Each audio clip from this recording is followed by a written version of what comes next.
so wet today. Ugh.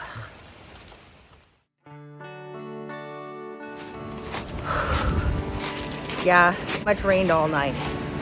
So it's like 6:30 and I'm out of camp. It was the earliest time it said you could be out for the tides. We're expecting downpour in a couple hours. But for now, I'm just gonna hike my hike. Like little crabs in here everywhere. No clue what it's usually like, but that is ripping. 20 kilometers left, guys. Wow. Darling River might be a big problem. I think this is how the whole day is gonna look.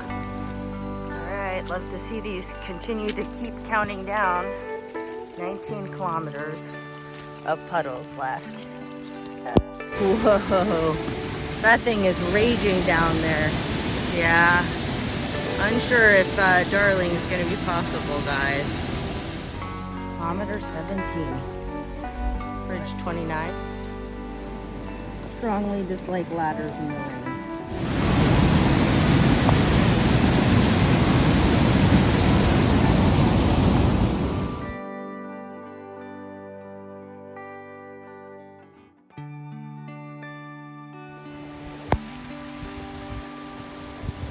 We tried to go across down there because it looks shallower.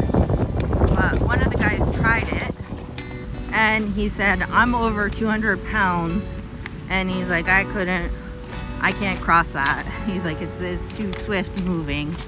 Yeah, so we ended up going upriver and they found a better spot, not as fast moving. Yeah, waited and made sure I got across okay as well. But usually I don't like to cross decent moving water when it's above my knee, especially when I'm by myself. We're still expecting like 2.5 inches of rain today, and if all 2.5 inches come, that's gonna be probably impassable. Glad I got over it. So I did take a quick water break there. Okay, they're all standing down there. That does not look good. Are they eating? I think so. They're like smelling around. I have an air horn if it's got anything left in it. I think we like slowly approach the shouting. Oh, the baby's going.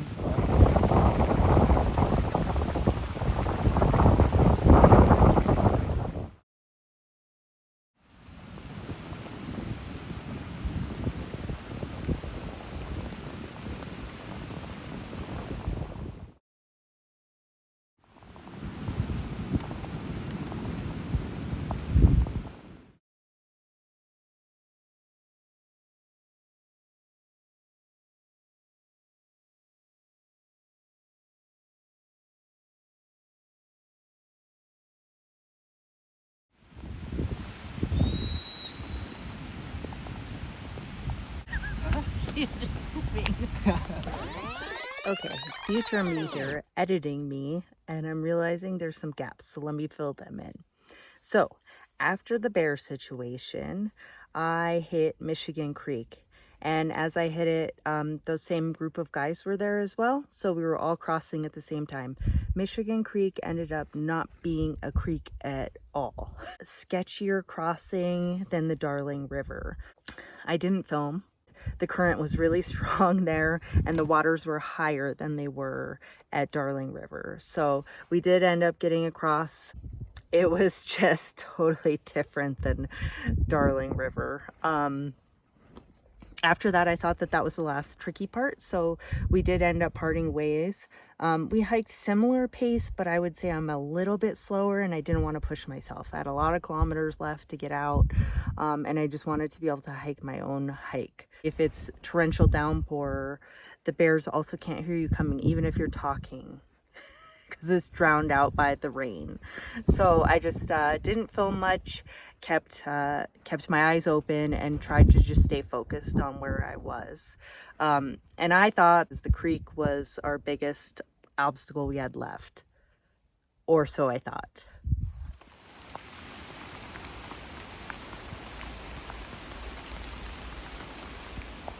This is what the quote-unquote easy trail looks like when it rains.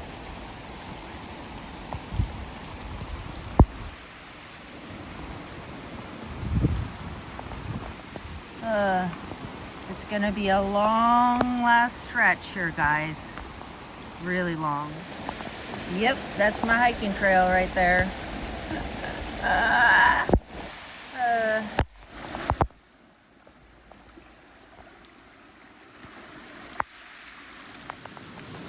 It's gonna be a long 12 kilometers if it's all like this.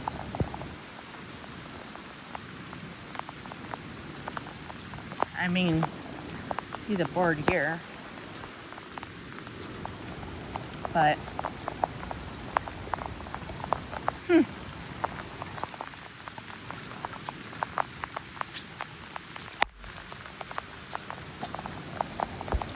then you can jab around, or I guess just step off the edge here.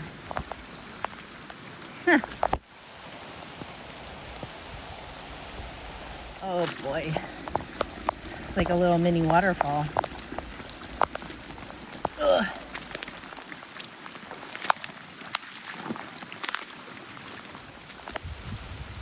For the record, questioning life decisions right now.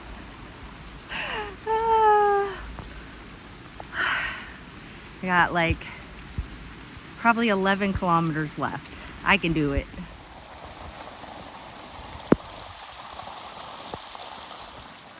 The whole way, guys, the whole way.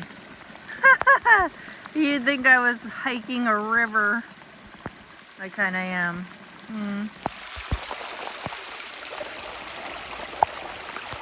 Hiking in a varying depth river. I just have to be careful because every now and then I step into like a hole. Wow. Whoa. See, that was deep. Okay. I gotta put this away because this is a big one.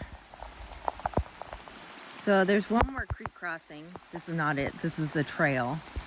But the creek, I wasn't worried about the creek crossing because it seemed pretty simple, but given how much water's in here on the trail, I am getting a little worried about the small creek crossing I still have left. But I guess we'll figure it out when we get there. Oh, Pachena Point is there, but it's closed. So keep on trucking. This is so slippery. I actually slipped off the side right here. Okay, so at the 9-kilometer mark, I came to a bridge. This bridge did not look healthy. It was slightly cattywampus and did not look in good shape. At that point, I had to decide though, if I wanted to try and cross this bridge or if I wanted to go back. Now, the problem with going back was that the only campground to camp at between where I was and the last gnarly creek crossing, raging river crossing, was Michigan Creek. When I walked through Michigan Creek and saw the campsites, they were already partially flooded, a lot of them, with the rainfall. But there were bear bins there. So the problem also was between where I was and walking back to Michigan Creek, the trail was so flooded that in the time it had taken me to get to where I was, it was probably just swelling even more because time just ticked on and more rain was coming. So the trail had probably deteriorated even more so. So you can disperse camp in this area. It is legal. I had asked the ranger about it prior to starting. And I did have cordage to be able to hang from trees, but the way that the trees are there, they're not awesome for hanging. Like if you want to do an actual proper bear hang from those trees, it is very difficult. Leaving food out is absolutely 100% not an option. It's not legal, and the volume of bears in there, it would just be completely irresponsible and dangerous to do that. So I just decided I was gonna cross this bridge and make it out. Knowing how slippery the ladders have been because of the rain, I very gingerly proceeded to try and cross this bridge. And as I got partway across the bridge, there was like a loud crack and the whole bridge shifted. And when it shifted, it pretty much knocked me off my feet. And the bridge being slippery knocked me on my side. I crashed down on the bridge, and the bridge tipped even more, and it sent me sliding to the lower side of the bridge. At which case I stuck a foot out and I was able to peg a foot onto one of the vertical railing members. And for a millisecond, I stopped and I thought, hallelujah. Unfortunately, the nails or screws or whatever was holding that in gave out almost instantly. It was only like a millisecond I was stopped. So that sprung out. I reached up and grabbed one of the horizontal things, which snapped on me. And then at which point I dropped off the side of the bridge. When that second thing snapped on me, I was like, this is it. This is game over. As you can see from the pictures, the way that the foliage is on the side of the bridge, you actually cannot tell how far down it is. You can just hear the raging river, but you cannot tell if it's 3 feet, 30 feet, if the river's right under you, if it's like a stream somewhere. You can't tell anything. So I just pictured myself falling right in the river. What actually ended up happening is I ended up falling, dropping down, and somehow landed on my feet. I jokingly said like a ninja, but it turned out to not be the best thing. But I landed on my feet below. And I landed right next to the river.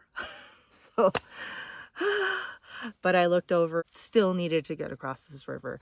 It was raging. That whole stream was like, had huge rocks and small boulders essentially. So there was no chance that I was going to be able to get across it on foot, even from under the bridge. So I kind of just sat there, gathered myself, let some of the adrenaline wear off a little bit so I could see where I was at. And then at which point I reached up and I could not reach the deck of the bridge. It was too high up. So I ended up going back over and scurrying up the side bank, and I was able to get back up to the top, unfortunately, to right back where I started from.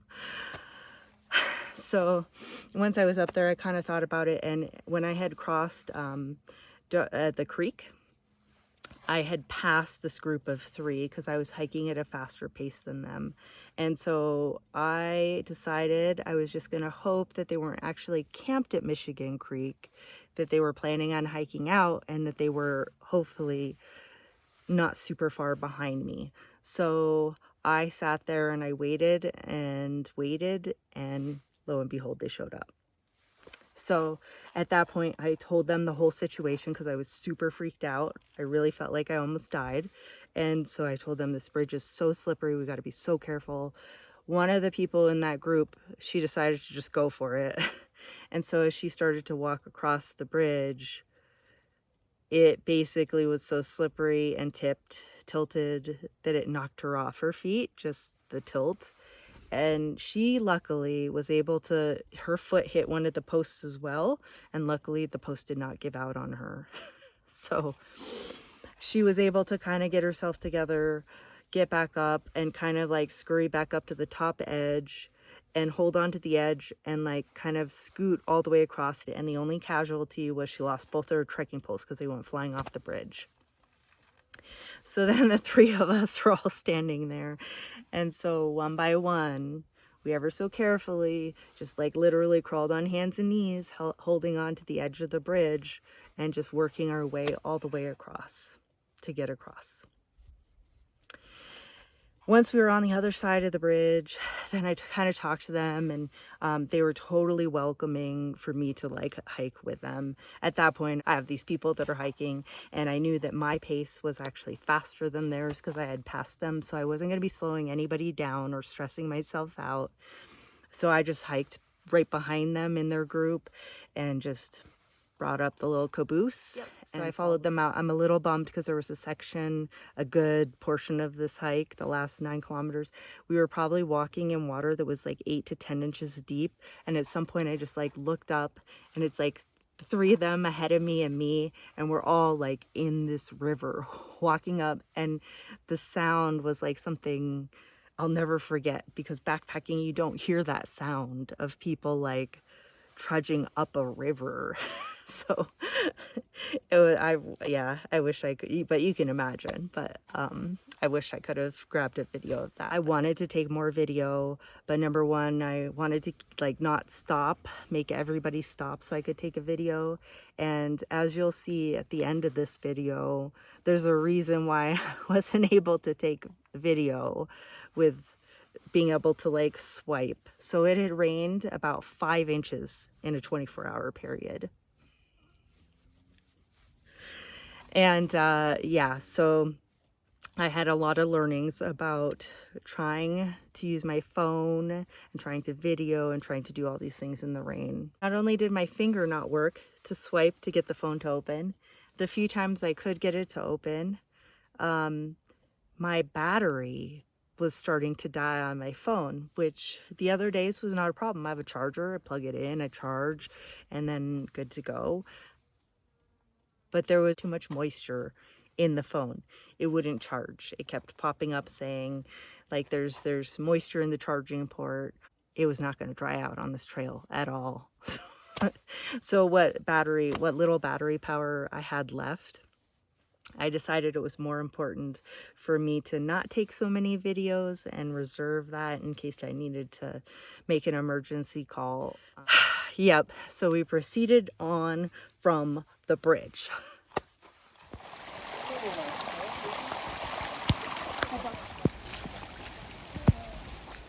Okay, kind of an anticlimactic finish.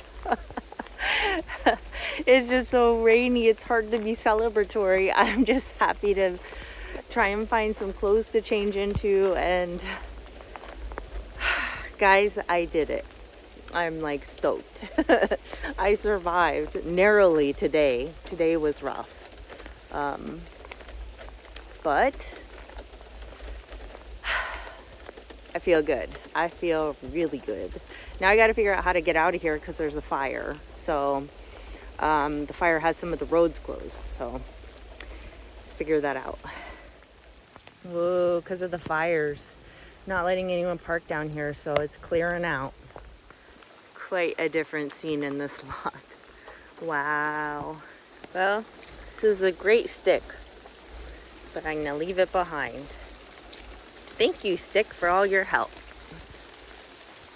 I appreciate you. Okay, I am not clean, but good, bad, or otherwise I put on clean clothes. So I feel much better because more importantly than clean, they are dry. And I guess being optimistic that I would finish, went ahead and bought myself, before I came here, a little celebratory treat. Ketchup chips. I love ketchup chips. In case you didn't know, I don't know why the US does not have ketchup chips. We love ketchup. It's like a food group. Anyways, so that's that, and then these as well, maple cookies. So I'm going totally Canadian for my celebratory treat.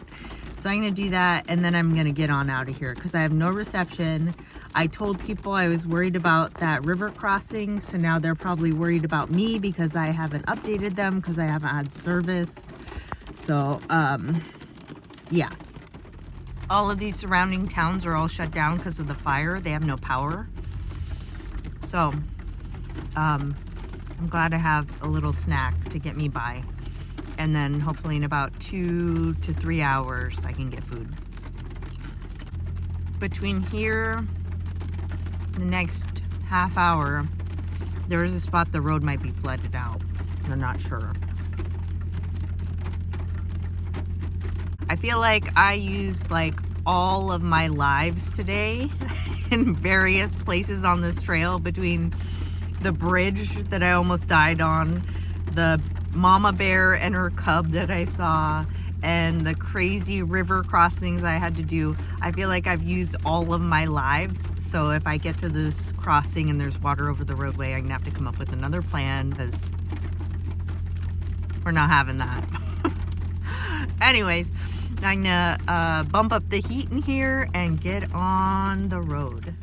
I've been off the trail for over an hour. Look at my hands.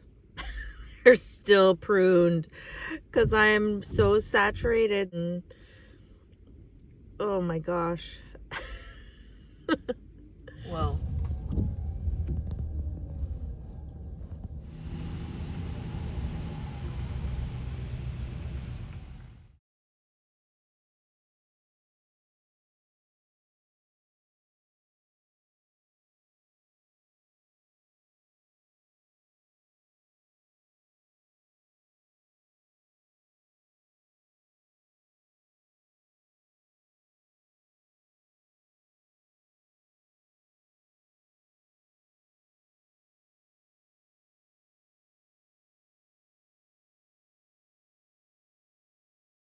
Okay, so usually I have an ankle there, but it is very swollen from landing from that bridge. Oh boy. Yeah. Okay, and my knees have disappeared. There's so much fluid, and I've got a big old lump of something here. This is not usually like that. I usually have some resemblance of a knee, but instead it's very chunky. I got little chunks everywhere. I don't know. And then this other one, I seem to have just one big chunk here and one big chunk like extra, like right here on the side. I don't know what to make of that. It's definitely very tender. Future me here again. What an adventure, eh?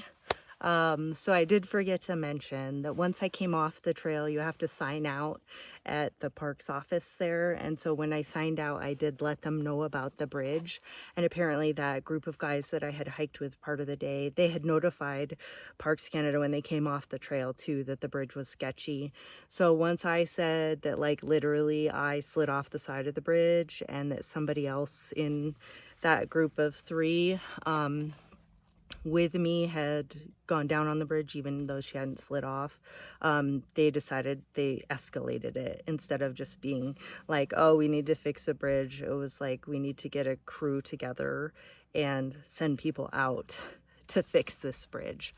So they even gave me a phone call a couple hours later and checked in, because they were going to be sending crews out there to try and get a handle on that and see if they could either repair the bridge or figure out if there was like a makeshift workaround that they could do so that people could still cross there, and to ensure that there were no catastrophic issues. So I appreciated that. As for me and my appendages from landing, my back, pretty sore to say the least, but it healed pretty quickly. The bigger thing was I could actually barely walk for over a week between my knees and that one ankle, but slowly I was able to get mobility back from that. But it was not a comfortable recovery, but the alternative is worse. So I'm grateful. And my friends have all asked me, like, given knowing what I know now and how things went that last day and the weather and everything, would I do it again? And I would say 100%. 100% unequivocally, yes, I would. So, yeah, absolutely. So anyways, thanks for coming along, and we're not done yet. So I'm going to see you on the next trail. See you guys later. Bye.